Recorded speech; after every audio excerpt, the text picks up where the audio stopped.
Welcome, welcome, welcome. It's the Rumshot Diaries, Season 1, Episode 3. If you're live with us right now, thank you. Get in the comments, let us know.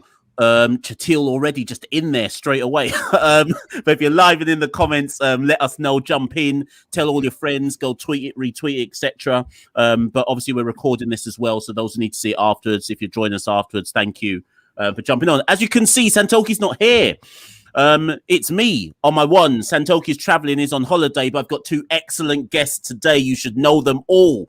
Know them both, I should say. Obviously, Nikhil, big friend of the Caribbean Cricket Podcast, Rumshot Diaries, everything we do. I know the fans have been saying when you bring in Nikhil back, it's been too long, Nikhil. How you doing?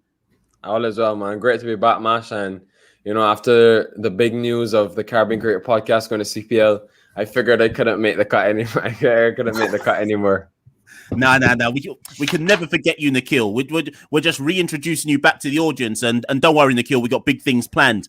But as much as we all know Nikhil, I'm actually super excited that we've got Daniel Gallan with us today. If you don't know him, you should know him. Go follow him on Twitter. I'll get him to give his handle out in a second. But Daniel, to me, if you want to know about, do you know what I was about to say? Cricket in South Africa, but if you want to know anything in South Africa, you need to go to Daniel with regards to South African sport. And when we looked at the fact that West Indies South Africa begins next week, I thought I need to speak to Daniel. I've got to get Daniel on in some shape or form.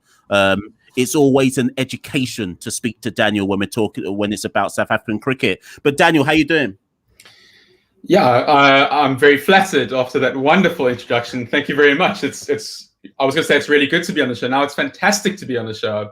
Loving my time so far. Thank you. So we were speaking off air, and like I say, I see some comments already, guys. I'll bring them up. Let me show a few as we go on. Abhinav, I see you. Chatil, I saw you as well. Obviously, Devon Conway, a South African who's not played for South Africa and actually played for the Kiwis. Literally about 5 minutes before we went on air, he's just reached his double century in the first test between England and New Zealand. If we've got time, we might talk about Devon Conway, but obviously big up Devon. What a knock.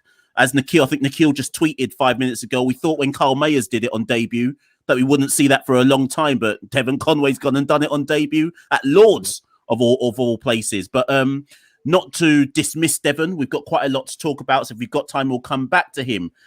And Daniel, we're going to come straight to you. Nikhil and I will talk on the West Indies later on, but South Africa, West Indies, Daniel, it is so hard to believe that we haven't seen this series since 2010. I know, obviously, before COVID, this was due to happen 2019, 2020 even, or 2019. It didn't because of COVID, but even then it would have been 9 or 10 years since we'd last played South Africa. I'm excited for this, Daniel, because it almost feels like long lost friends reuniting. Yeah, it's astounding that it's taken so long. It really just does show how broken global cricket is at the minute, and why relying on bilateral series to get teams together is so problematic. I mean, how can South Africa and the West Indies, two historical nations, or rather teams, I should say.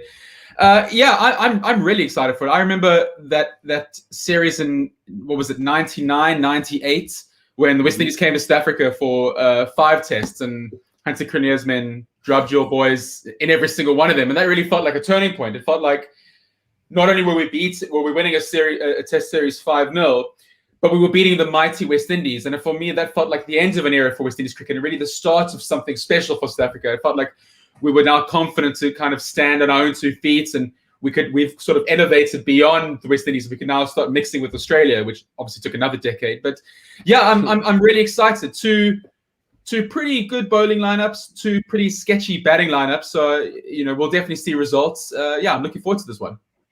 Yeah, the only possible downside to this series is, as with the truncated manner of all cricket, it seems these days, we're only going to get 2 tests. Obviously, there's quite a lot of limited overs cricket to come afterwards. But for those who are listening, we're specifically focusing on the test series in this particular chat with Daniel. And Daniel, I don't want you to get into the nitty gritty of it, because one, I'm fairly certain for a start that it's not something that can be surmised in a minute. But we nearly saw South African cricket implode Not for the first time, I hasten to add. We nearly saw it eat itself over the last few months. They seem to have come back from the brink. I don't even want to talk on it because I'm wary that I could get things wrong, but there's a new domestic structure planned and so on and so forth. And you and I, when we were talking yesterday, Daniel, I think the words I used to you is South Africa feel like they're in transition. And you were like, they're always in transition. But do you want to just speak briefly, if you can, to try and bring people up to speed? What is going on, Daniel? Do you think they've got their house in order now? Oh, no, absolutely not. I think that's something that the South African and the West Indies boards have in common, is that they exist in a perpetual state of flux and anarchy and chaos. I start to get a little nervous when things are a little quiet at CSA headquarters. Like you said, we could devote an entire hour-long podcast to the problems of Cricket South Africa. Essentially, the board was at loggerheads with the people who run the show. The Minister of Sport had stepped in and sort of threatened to pull the rug from under the whole operation and take control of the situation. That crisis was averted.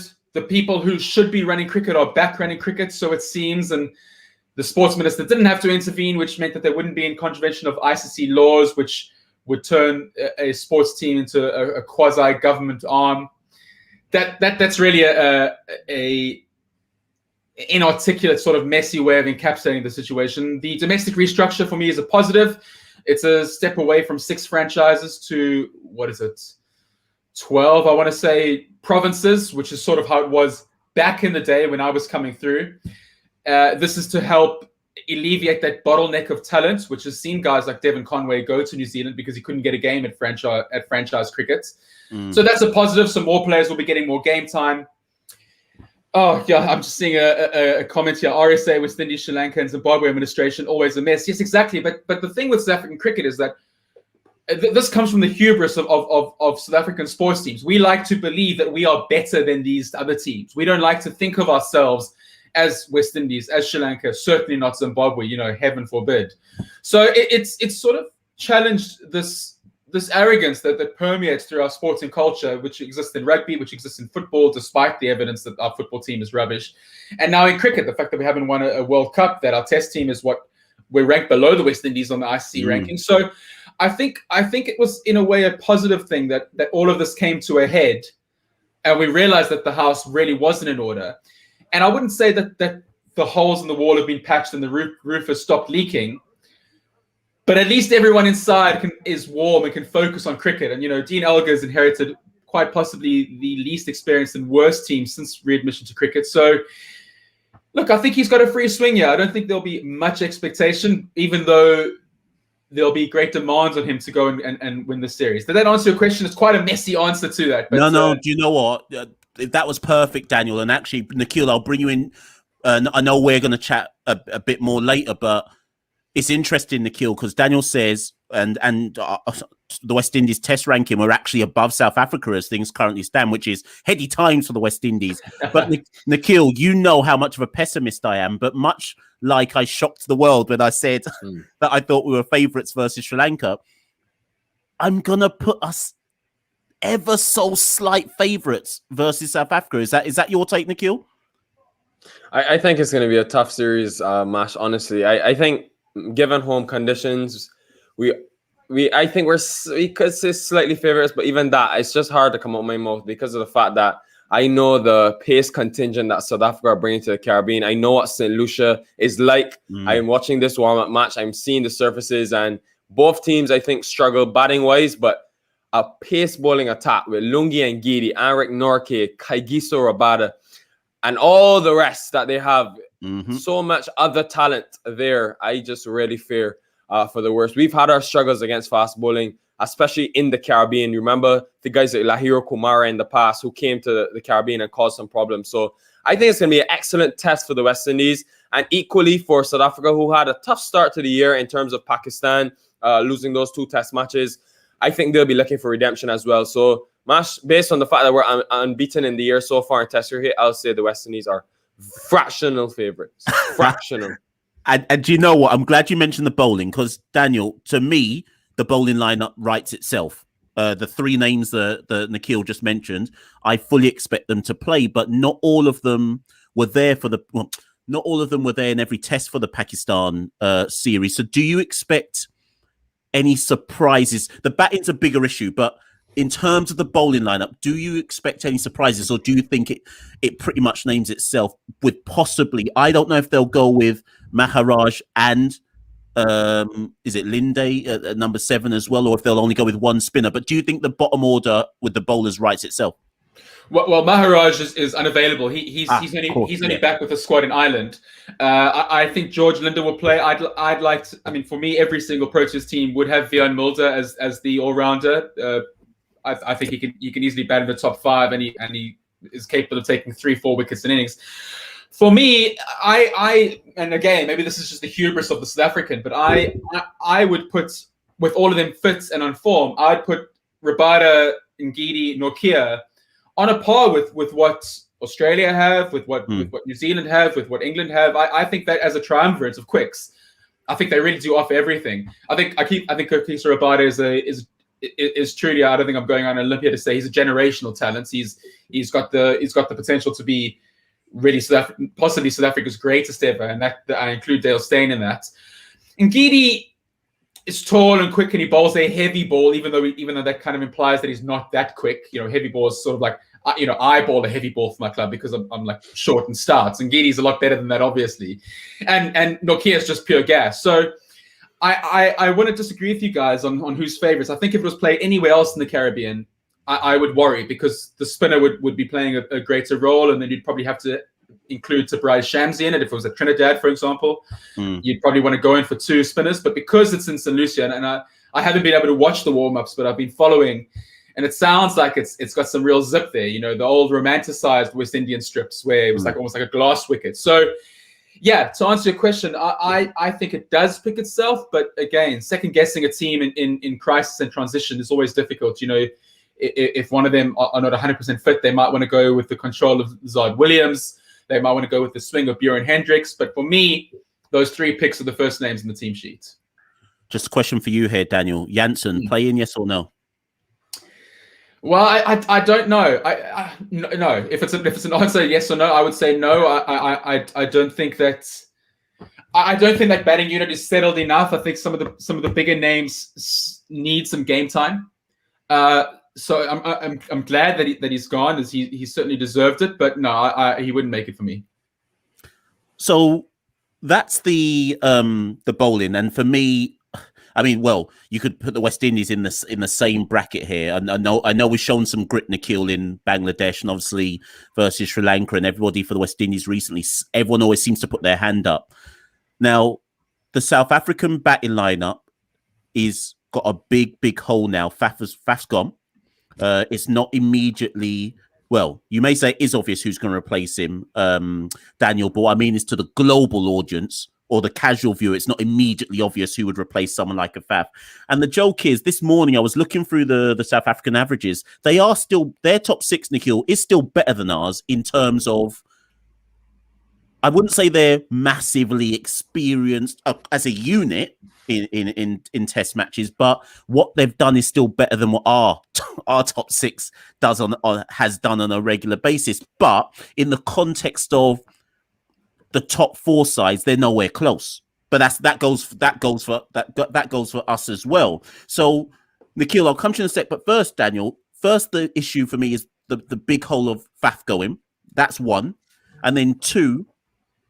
The unit as a whole, I don't even know where you're putting De Kock in that in terms of where's he going to actually bat in the order. But the unit as a whole, how do you assess their strength? How do I assess their strength? Potential. Is that not too harsh on them? Look, they're a batting unit short of runs. I'm astounded to hear that they're in better shape than the West Indians' top 6. I think that really does show how much these 2 teams on the global level have struggled to make runs. The fact that they've won any games is clearly down to their bowlers. Although you've had 2 debutants recently who have made some runs, so I'm quite excited to see both of them play. What is it, Myers and there's another one. Really excited to see. I hope they play. Look, I just committed 5,000 words to 2 weeks ago to Faf du Plessis, so I'm obviously going to have some strong opinions on him as a character. It's a big loss. What he brings to the side in his leadership can't be replaced. I think that he possibly held onto the captaincy for maybe 1 or 2 years too long, and I would have had Dean Elgar. Dean Elgar's got his problems, certainly when it comes to the South African context of understanding the broader socio-political issues of what it means to be a leader of a national sports team in the country. But putting that aside, I think he had the cricketing chops to lead the side. And I think he possibly could have done with 1 or 2 years leading up to this, to the next couple of years that we're going into. He's a loss with the bat, of course. Faf at number 4 was a bit of a banker with the likes of Hashim Amla and AB de Villiers going. Dean Elgar at the top of the order. When you got your most experienced batter as an opener, look, any opener from any bowler can get a good nut and go out, and then what happens? Aiden Markram has yet to live up to his potential of his wonderful debut summer, where he got those 200s against Australia and knocked a couple against Bangladesh, and then I think he had a 90 against India. But he's failed to live up to that. He's kind of been found wanting against spin. Rassie van der Dussen, even though he's in his 30s, is still finding his feet in international cricket. Bavuma famously has only got that one ton, and he's got all the pressures of that he's carrying on his shoulders. And then you got Quinton de Kock. Where does he fit in? Well, that's the perennial question. Unquestionably, he is South Africa's most talented batter. Quinton de Kock, in full flight, for me, makes a world 11. That's how talented I genuinely believe he is. He picks up length quicker than anyone in the world. His wrists are like a bullwhip, and he can flick you from outside off stump over mid wicket without really even thinking about it. He cuts so late that he's almost when the keeper's up, he's almost taking it out of his gloves. But he just hasn't seemed to string runs together. And Cricket South Africa didn't help him by making a lot of noise by saying the last person on earth we're going to give the captaincy to is Quinton de Kock, and then giving him the captaincy, and then while he has the captaincy, saying we still don't think he should have it, and then taking it away from him, but letting him captain for one final game just because. I think we've really, I don't want to swear on this podcast, I think we've really screwed over another generational talent. And we run the risk of consigning someone who has the potential of averaging 45 and above to retiring with a test average in the mid-30s.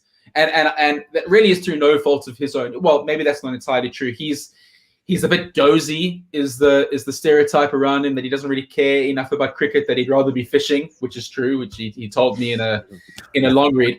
But that's fine. If he'd rather be fishing, it is then for the coach and the management to get the best out of him. So I'm seeing I'm looking at the comments now. Quinton de Kock should bat at 5 and Kyle Verreynne should get a chance at some point.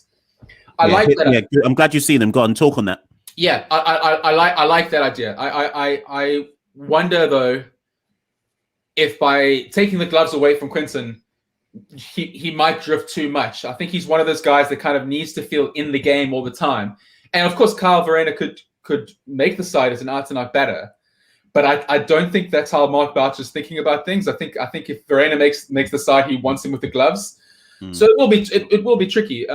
Look, it depends who you read. Kyle Verreynne is either being messed around because of politics, because he's Cape Townian, and Mark Boucher, who coached the Titans, is not selecting him based on the province. You guys know all about provincial and island rivalries. I think you've kind of got the market on that one.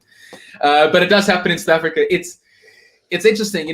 Does that mean that Themba Bavuma mustn't play? Well, he's vice captain, and obviously he's black, which in South Africa is not only important for the makeup of the team, but also the significance. And I like to remind people that cricket is just a game, and that it exists in a wider context, which mustn't be ignored. So yeah, look, I'm glad I'm not Mark Boucher, because there's so many selection headaches, and it's not because they all because they all command a spot. It's all because they could kind of make the team, but none of them are really kicking the door down. Do you know what? And for those who've joined us, I said to you, if you were with us at the top, I said listening to Daniel is always a treat. And you've lived up to promise, Daniel. And I know your time is precious, so I'm going to kind of end your contribution. But I'm going to come to you with this last one, just this last point here. And you must come back on the show when you've got more time, Daniel. I'm going to call them the Brains Trust. So behind the scenes now, what you got Boucher, you got Smith, greats of the South African. We all know they don't need any introduction. Let's just call them the Brains Trust for argument's sake.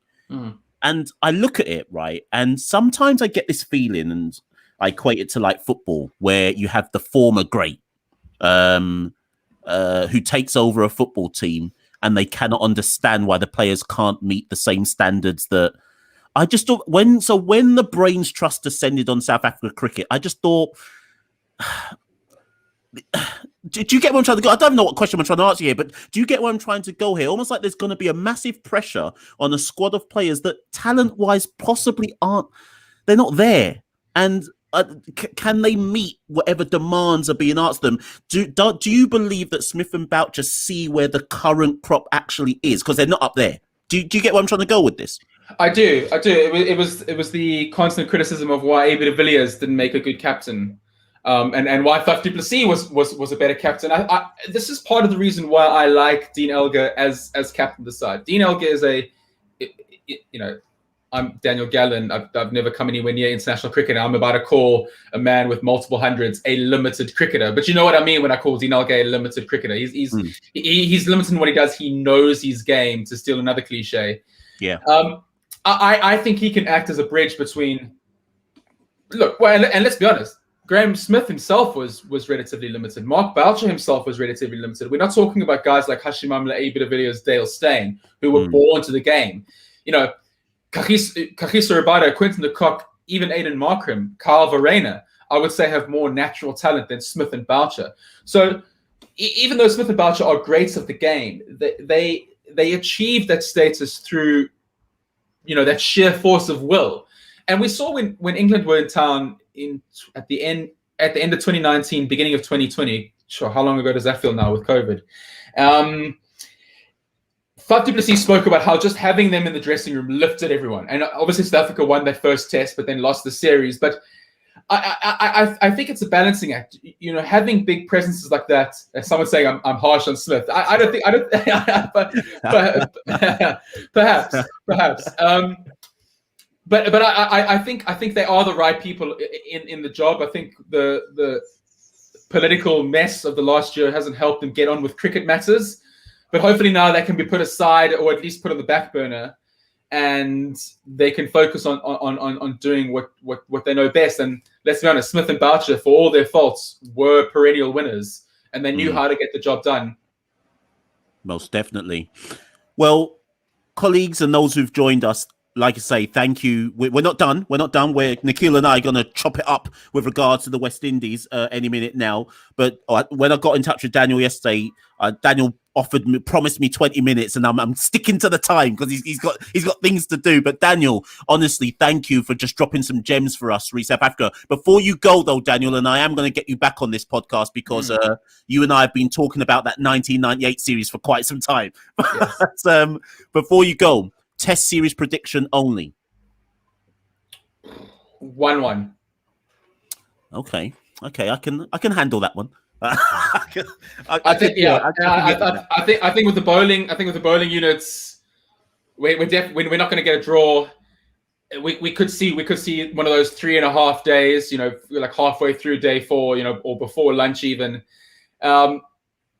One batter is going to be the difference. I want to say 1-1 or 2-0 South Africa. You cut me open, I bleed the Rainbow Nation. I can't even. And I've actually noticed that South Africa have never lost a Test series to the West Indies. So long may that continue. Well, that's Daniel Gallan, people. Oh, Daniel, before we go, how can people find you on Twitter if they haven't yet done so? Yeah, sure. I'm at Daniel Gallan, all one word, Gallan. Drop me a line. I love engaging with people, and I'd love to be back on the podcast. I'm a big fan of what you guys have done, watching you grow from just two buddies gathered around the mic to now, with these world famous people jet setting around the world talking about all the tournaments. It's been great to see. So big ups and keep doing what you're doing. No worries, man. Thank you very much for coming on, Daniel, and we'll link up soon. Thanks very much. Cheers. Thank you. Bye, everyone. So Nikhil, from 3 to 2, excellent from Daniel. Love that. But people, let's not underplay Nikhil being with us, please. Listen, Nikhil's making his own waves. By now, if you're not already following Nikhil, in fact, everyone's following Nikhil now, so I don't even need to say anything. But if you're not following Nikhil, at Nick Uttam, Uttam, Instagram, Twitter, Facebook, everything, go follow Nikhil. You already know what we think about him. He's going to, listen, I don't know how long it's going to be for Nikhil, but he's going to be famous if he's not already. But Nikhil, let's chop it up. Daniel said 1-1. I actually because you and I are both saying fractional favourites, so I kind of can get with that. I kind of hear where it's coming from here, and I do think whichever bowling unit clicks first possibly has an advantage. But before we get into the scores and this, that, and the other, Nikhil, let's talk about the big thing that's going on right now, which is the best versus best game. And I'm going to hand over to you, Nikhil. I'm going to let you talk because your guy, he's back. He's back with a vengeance. He's going to, if he is not in the test team next week, opening alongside Craig, I will be shocked. You know who I'm talking about, Nikhil. Chop it up for me. Yeah, I think Shea Hope, he's been, fantastic. I interviewed him right after that one international series where he did so well. And it was funny because we obviously spoke about his fantastic achievement in that series, being the leading run scorer, helping the West Indies win that series. But the funny thing was his focus on test cricket. He said that was his utmost importance to get back into the test team. So it doesn't really surprise me seeing the way he's come out and back. What surprises me, Mash, is, and we've spoken about it, in the past, his slow strike rate in ODI cricket. He struck at 89 and 80 in those two innings in this best versus best warm-up game. So clearly, he's taken an alternative approach in terms of red ball cricket. And I'm interested to see, I tweeted it, can he sustain this approach if he gets the nod, which I assume he will, with those two, demanding performances. Also, we don't know the status of John Campbell in terms of his fitness. Didn't have a great series against Sri Lanka, only 68 runs, average of 17 in the two matches. So I think, honestly, I would have said, Shane Mosley would have been the next in line. But I think what Shea Hope has done in these warm-up games, remember, he did score runs against Sri Lanka as well in that tour game, in that red ball format. I think he definitely deserves an opportunity. My real question will be to Shea Hope is if he can sustain that approach of batting against the likes of those seamers who will be, in their favorable conditions on a St. Lucia surface where I think will favor the seamers initially for sure. So I think it's going to be very interesting to see, Mash, but I definitely think if you're going to give someone an opportunity, it has to be Shea Hope. Yeah, and I'm in 100% agreement. It's difficult because in the Caribbean at the moment, we don't have domestic cricket. We don't have what we would call our 4-day competition where teams are traveling around the region. Obviously, we all know why. So when people are saying, but what has, I think I saw a few people say, but what has he really done? It's just a squad game, but that's all we've got. You can only go on what we've got. And the reality is it's called best versus best for a reason. These are the top 30 players available to play red ball cricket in the region. And you can only do it against the best. There's no more that Hope can do. And I think when Shea got dropped, it stung him. It stung him. I don't think he thought it was going to happen. I always said that it was the best thing for him to go and just tweak whatever he needed to tweak on his game, because there is nobody in the Caribbean that doubts his natural talent. So I welcome him back. I am like you, Nikhil. I'm slightly concerned. Only because I don't know if Shea would say he is a natural red ball opener. Obviously, when he first debuted for the West Indies, he actually opened. And a lot of people forget that. 6 years ago when he first debuted, I can't remember if it was Sri Lanka. But the point is, he started as an opener. And it didn't look like his natural position then, but he was young. He was 22 those times. And it was more about his lack of experience than it not necessarily being his position. And Craig and him, they go way back. So I'm not too concerned now with the idea of it's him and Craig at the top. A few comments, though, before I move on. So Contact saying here, obviously, Powell, we can't discount it. He is a natural opener. He's played his whole career as an opener. He's left-handed. And I don't think we should discount that in terms of... So is Shane Mosley. True, but Powell got the 95, and I think we just have to bear that in mind. So it wouldn't surprise me if they carry Powell as an extra man in the squad just in case there was an injury, because you're going to have another opener. if Shea or Craig got injured, you would have to have another opener. You're not going to move a Darren Bravo to suddenly open. You'd have another opener. So Powell has put his hand up if that's all that could be required of him. But there's a few other talking issues. If we accept that Shea's going to get in the side, Nikhil, somebody made the comment here. There's a big issue I've got. Shannon. Now, remember in England when we toured England, there were worries about his fitness. And if there's been one consistent feature about Shannon, again, before anyone jumps on me here, no one's doubting his ability. Shannon is our premier strike bowler, so I'm not doubting that for any moment, right? But there has been a constant theme this last year with us questioning if Shannon can do one back-to-back tests or even at this point in time, get through a 5-day match without some kind of breakdown. Now, in this best versus best game, he's hobbled off in the first innings. And then in the second innings, I don't think he even bowled one over before he had to hobble off again. He got a wicket, but I think he got a wicket, can't remember. And then he's hobbled off again with tightness in his hamstring. Now, Nikhil, you've lectured me on this in the past. And on this particular occasion, I'm going to say you're right. If somebody is not 100% fit, they should not go into a test match. I can back it for 2020 if you're a gun player. But over 5 days cricket, if they are not certain that Shannon is 100% fit and there is any risk of him breaking down, someone else has got to play. What are you saying, Nikhil? Yeah, I also think so, Mash. I think it's too big of a risk, and this is a massive matchup. I think this and the Pakistan series, obviously, I know this is a massive year in terms of the World T20, but I'm really looking forward to these two test series because I think while we're undefeated in this year and we beat Bangladesh, had a good performance against Sri Lanka, this is where you really prove yourself. We are ahead of South Africa in the test rankings, but as you said, Mash, their top 6 is really superior to ours. And I mean, usually South Africa is a better side than the West Indies in recent times. So we need to beat these guys to or at least level the series to be able to stay in front of them. Pakistan, again, a team that's roaring against the greats of Test cricket right now. So both are going to be challenges, but I think it's too big of a risk to have Shannon Gabriel if he's not 100% fit.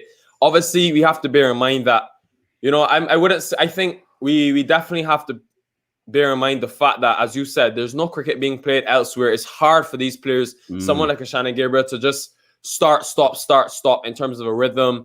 I can understand and I've spoken to players, Mash, playing this best versus best game, and they express the difficulty and the challenge of COVID-19 and not being able to practice in match scenarios, etc. Because obviously here in Barbados right now, we have no real cricket being played. You're allowed to practice, but nothing, no games, nothing like that. So definitely it's hard to establish a rhythm, and I think Shannon Gabriel is that type of rhythm bowler.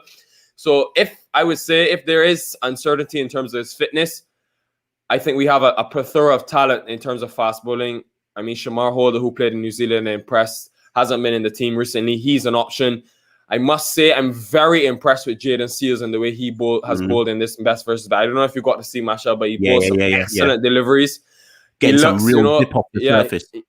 And I know him, and I know he's very passionate about what he does and wants to play for the West Indies in terms of Test cricket. So I'm very excited about the prospects coming through. Alzari, Kemar Roach, who was outstanding in your home country, Mash, recently for Surrey. So I think we have the requisite depth if Shannon Gabriel is to not be fit. But I would say do not risk it if he's not fully fit.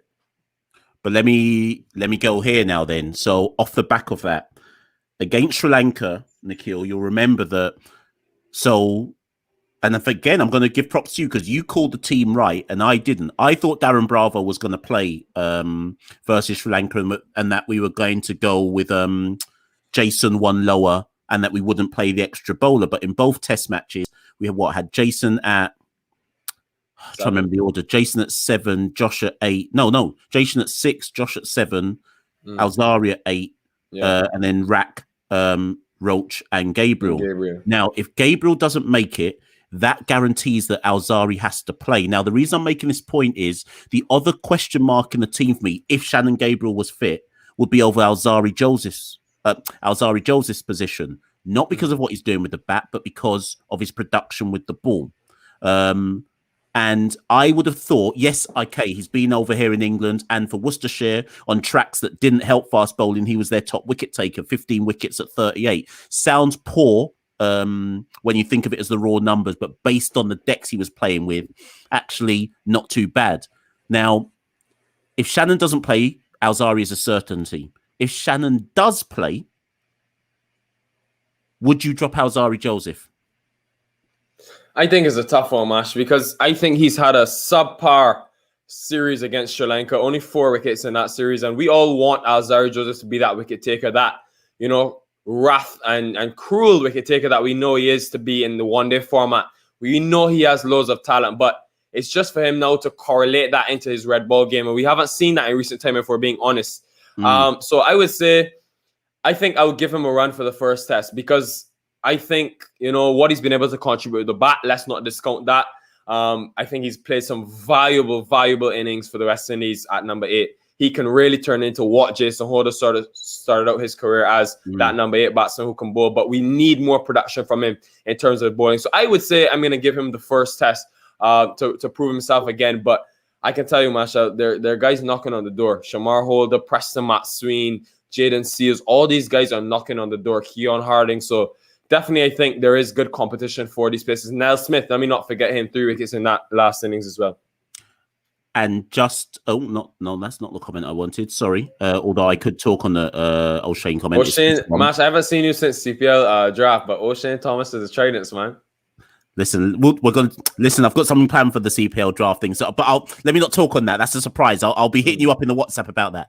But anyways, if Shannon doesn't play and Alzari does play, would you say that Chamar is first off the rank? If you had to go to someone, would you go with Chamar? Yeah, I think so, because, you know, Shamar Holder, we saw him in New Zealand. I thought he was impressive, the way he was able to bowl, etc. So I think he's next up. A fantastic first-class season. The last time we had first-class cricket, it seems like eons ago. But I think he's next in line to get an opportunity. And I'm excited for the prospect. Young player can bring life into the team. If we have a bowling attack of Kimaro, Shamar Holder, both of those guys know each other well for Barbados, both in tandem. Alzari Joseph, who, you know, if he's on, can have an outstanding test match, and I'm really excited for that. And then Jason Holder, who I expect to do very well. Hasn't done great against South Africa in the past, and I've pressured him for it, and he's guaranteed me that we're going to get some good results. Now, this is an interesting one here. In fact, let's go here instead. We haven't seen Kyle bowl an awful lot yet, but you know about Kyle and his ability, etc. And we know that whilst he's not as probably fast or quick as he once was, he's definitely a canny bowler. Now, I agree with, actually, I'm going to put this point. If Kyle bowled more, it balances out the team better. Because I think you and I, Nikhil, were talking prior to the, can't remember if it was Bangladesh or Sri Lanka, and we were saying that Kyle effectively almost has a Jason Holder role, and really, for Kyle to play, he also needs to bowl. And it would allow us to also play an extra batsman if Kyle played. First things first, I guess the question I'm asking here is, where do you see Kyle's role as a bowler in this side? And actually, also, before I forget, and some people say I'm wrong for this, but Nikhil, I think you'll support me on this one. Let's not forget Raymond Reefer, you know. This guy gets a I feel like he gets a bad draw. He has consistently stuck his hand up. Or even in his best versus best game, in the first innings for the Hamilton 11, he put up the best score. Like, Reefer produces again and again and again when he's asked to, but he always seems to be the guy who's naturally going to miss out. Go on, but just talk on those two things, Nikhil. Yeah, I think I'm going to go to your first question. I think, Masha, we both share this sentiment. Kyle Mears has a big part to play with the ball for the West Indies. And I remember I asked him about it after that test series, the historic Bangladesh series, and he knows it as well. But as you said, if Kyle Mears can get to bowling that 15 to 20 overs and be productive, not just be someone that's filling in.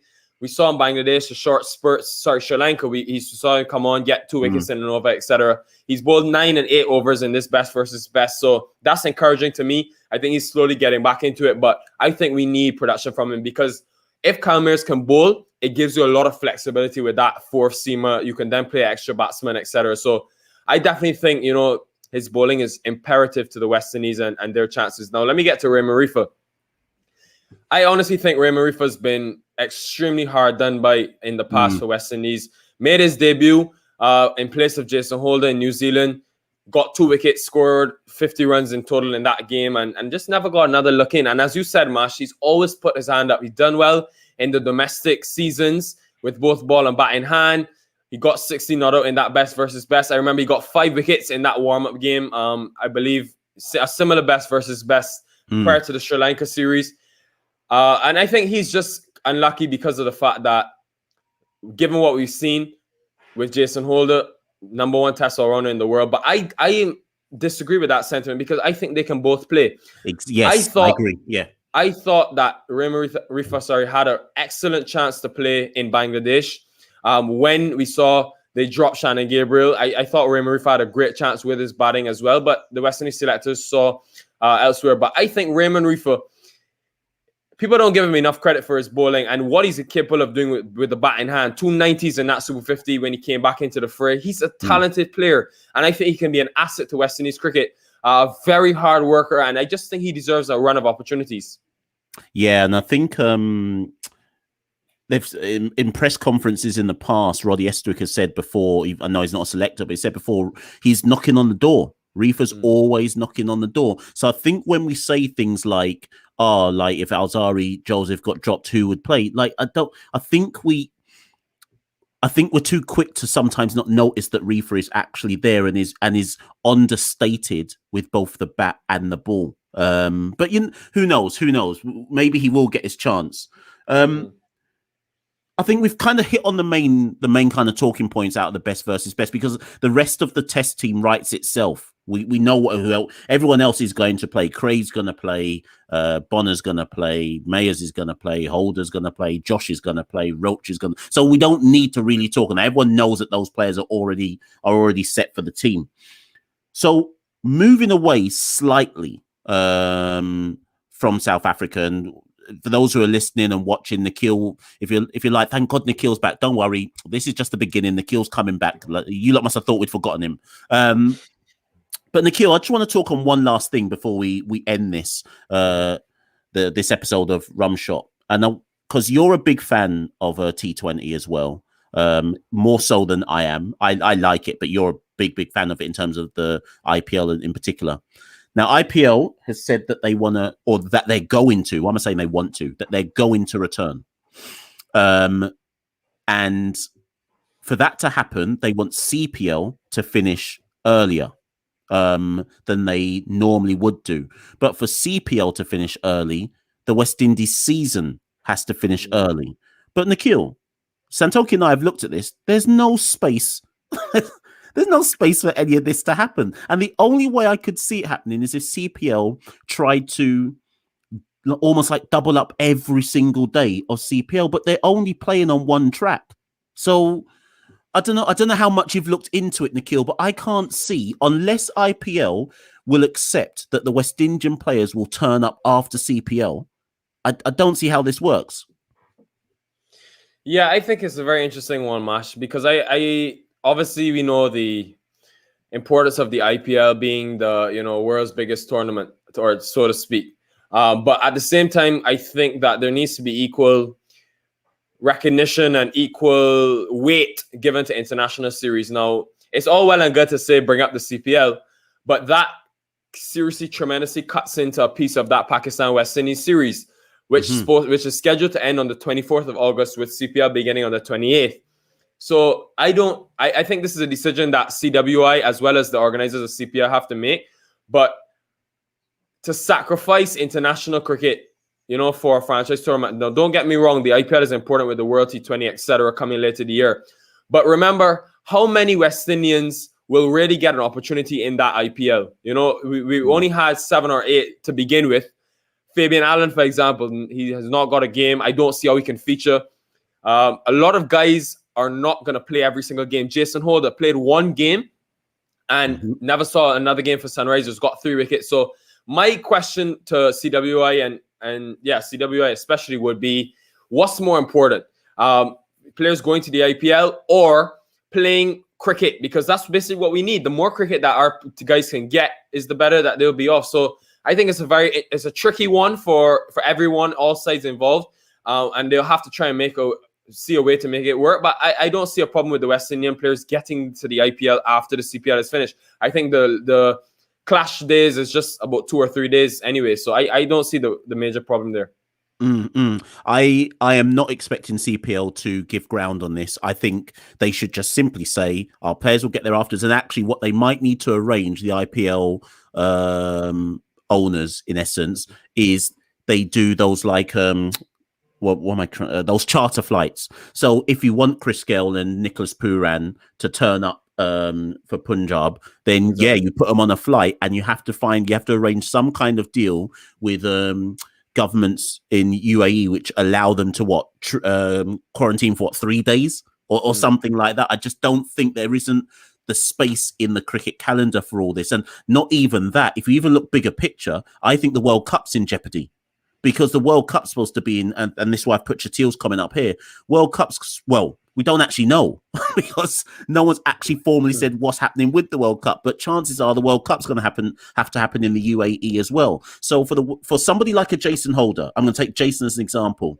Are we really saying that Jason is going to go from South Africa series, Australia series, Pakistan series, CPL, IPL, World Cup? That's insane. That's absolute. Like, Jason's a fantastic player. Obviously, we know his ability, world class. But you can't subject him to that. Not. That's literally no break in cricket whatsoever. So I think there's a myriad of issues which this story isn't done. Basically, I think there's a whole lot more that's going to come out. Atika said that UAE didn't allow for PSL, but I swear I thought PSL was taking place in UAE next week as well. It is. It's about to start. Yeah. So we shall see. Yes. A moment to think. Yeah. Phil did say that West Indies are supposed to go to Sri Lanka. That's not been confirmed by anyone, but if Phil's saying it, then obviously that's in some kind of discussion about West Indies going there later this year. And also there's a tri-series that was supposed to be happening between West Indies, Afghanistan, and Australia. But again, no one knows where that's going to fit, because if IPL's taking up the space, we can't even tell you how that's going to possibly fit in as well. Oh, Atik, you mean about quarantine? Yeah, I hear you. Okay, yeah, I hear that point.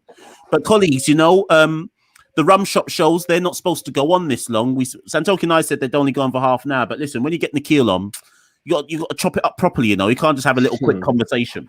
So thank you for those who've been tuning in. It was a weird time of the day to ask people to tune in. 3 o'clock UK time? It must be 11 something in Barbados. Yeah. Well, now it's just close to 11, up to 12. Yeah, or 11 even. So thank you everyone for tuning in. A little quick one there, chopping it up ahead of the West Indies South Africa series. We've got more of these planned. No prediction, Mash? Oh yeah, we're going to. Don't worry. I saw a few of you say yes, Nikhil is back. Like I say, we haven't forgotten Nikhil. We're working on some things in the background that even Nikhil doesn't know about yet. So look out for Nikhil more so. This is it's not even just the beginning. This is just a continuation. So look out for Nikhil jumping on CCP. We ain't finished with Nikhil. But prediction, Nikhil, yeah. Test series. You go first, man. I don't see it raining, so therefore I can't see a washout of any game making it a draw. So I think Daniel said 1-1. I think that's a good call. I'm going to stick with 1-1 as well. I would like to believe that we will win one test match, but for me to believe that, I have to believe that South Africa can also cause carnage with our batting order as well. So I'm going to go with 1-1. I think I'm gonna stick with that because it's a safe result, and I don't want to be a pessimist. I'll never go into a series believing my guys will lose ever.